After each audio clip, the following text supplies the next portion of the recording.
Hey, it's girl Rose and welcome back to my channel. If you are ready to enter your career as a Delta Airlines flight attendant, this video is for you. Take a seat, grab a pen, and let's get into it. The most basic of the basic requirements that you need to have is a high school diploma or GED or high school equivalent. You need to be at least 21 years old at time of application. So not when you go off to training, you need to be 21 when you apply. You need to be able to read, write, and speak fluently in English and have the ability to work in the US. Now, all of these have to be met. You cannot have one and not the other. All of these requirements are basic requirements that any applicant needs to have in order to be eligible to be hired as a flight attendant at Delta Airlines. But you do not necessarily need a passport in hand to apply for the position. You will have to have it for training. So if this is a career you're even thinking about going for, go ahead and just apply for your passport. This can take multiple weeks to come in. So if the application opens tomorrow, which it does, and you do not have your passport yet, it could be 3 months before you're off to training. It could be 6 weeks until you're off to training. You want to make sure that you have your passport in hand, even by the time you go to your final interview, I believe. By the time you go to your face-to-face, you do need your passport. So it is something that you want to go ahead and get into the works if you do not already. Also to note, the passport that you have has to have at least 30, it's between 28 and 30, but to be on the safe side, just go with 30 months of validity still active before it expires. So if your passport is going to expire in December of this year, go ahead and put in, you should anyway, but go ahead and get a renewed passport so that your expiration date is years out instead of just a few months. If you have applied to Delta Airlines before and you didn't get a CJO, a contingent job offer, this is a great time to reapply. Any previous applicants have to wait 3 months to reapply, and it has been quite some time since they opened up the application, which means the most previous applicants are eligible to reapply. So if you received your thanks but no thanks email, exactly 3 months from that date is when you're eligible to reapply, which is about everyone that has applied in the last round. And it is okay to try again. I really want to reiterate this. If you know this is the career for you, I would suggest continuing to apply. It could be minor things either in your resume, in your interview style, and small things that you can maybe work on with a one-on-one with someone like me, or doing your research, looking at YouTube videos like this to make sure that you have all the requirements, you're able to get through the interview process and be able to get all the way to that final interview.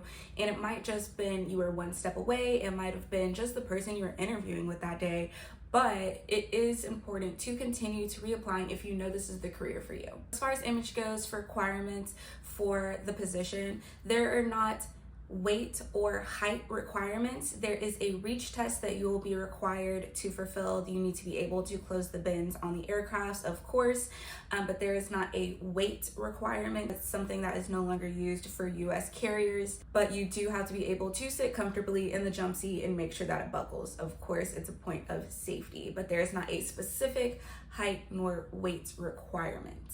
As far as tattoos go, they are not allowed to be visible at all. So they either have to be covered with clothing, the uniform piece obviously, or with waterproof makeup. You can cover your tattoos with waterproof makeup, but you cannot cover them with bandages. So keep that in mind even throughout your interview process. When you have your virtual interview, if you have something here or something that is visible, then you would want to cover that with makeup, or if you're wearing a blazer or something like that. You're gonna wanna keep this in mind through your entire training process as well, okay? So it's something you're gonna have to be mindful of throughout your entire career. So if this is something that you want to do, you need to be mindful of it from the moment you apply through the day that you finally get your CJO. So now that we know the requirements in order to apply, let's get into some resume tips. If you're new here, I have done previous Delta Airlines application notifications on my channel. I will link them here so you can go and watch them as well. And as I stress in that video, please, for the love of God, if you write Delta Airlines anywhere on a cover letter or in your resume, anything like that, Delta Airlines is 3 words. Look at the title of this video. It is Delta Airlines. Airlines is not one word for them. Please be mindful. To get past that, shared values that Delta Airlines has are honesty, integrity, respect, perseverance, and servant leadership. Now, these are words you can sprinkle and should throughout your resume and throughout your interview process as well. You're going to want to use Delta-centric keywords in your resume. You can do this by looking at previous applications that they have had up, but you're going to want to use words such as safety-centered, safety-focused, customer service-oriented, problem solvers, welcoming, elevated, caring. You're going to want to use keywords that Delta themselves use to describe their flight attendants so that you are positioning yourself to look the best in order for them to hire you. When you're making your bullet points on your resume, you don't need to make it extremely extensive. Personally, I do believe you should keep your resume to one page. I think your education, as important as some people may feel it's important to have at the top of your resume, I think it's okay to actually go at the bottom of your resume as a quick bulletin, either the high school or the university or the GED program that you went to, just so that they have that visible. But as an applicant, when you're going through the actual process online, it is going to ask those questions, and so they will know that automatically. But in your resume, it is also good to reiterate that, but it's not necessarily the most important thing that they need to know. They need to know it, but it's not the most important thing they need to know. So I think it does not have to go at the top. I think it's actually okay for it to go at the bottom. Other things that you will have to show far more importance for is your work experience, though.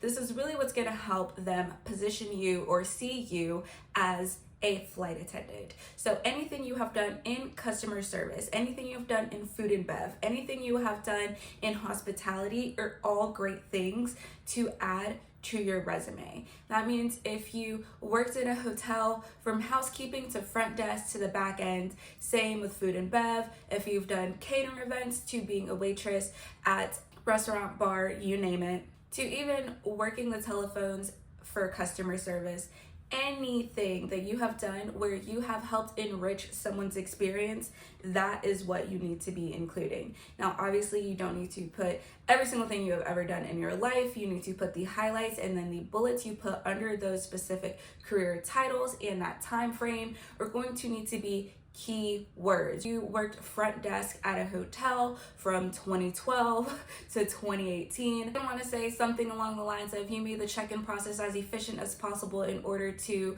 elevate the guest experience from check-in to room. Something along those lines that's going to have keywords in there that show that you can work in multiple areas, that you are about efficiency, about safety, and that you know how to work with others. Now that we've covered some resume tips, let's get into some training information that you need to know. So let's say you apply, you get through the application process, which can take months. They're probably going to be bombarded with applications. It is going to open on September 4th, 2024, and it's probably not going to open at midnight. You're just going to have to keep checking the website midday, some point during the workday. Training is 7 weeks long in Atlanta, Georgia. You'll be paid a training wage while in training, as well as the majority of your meals and accommodations obviously being covered for you. If you do not live in the area, or if you live more than 2 hours outside of where the training center is, you will be flown in and you will be housed. And yes, you will have a roommate. Now, when you're working, we do not have roommates, but in training, you will. And even your interactions with your roommate in training, be mindful.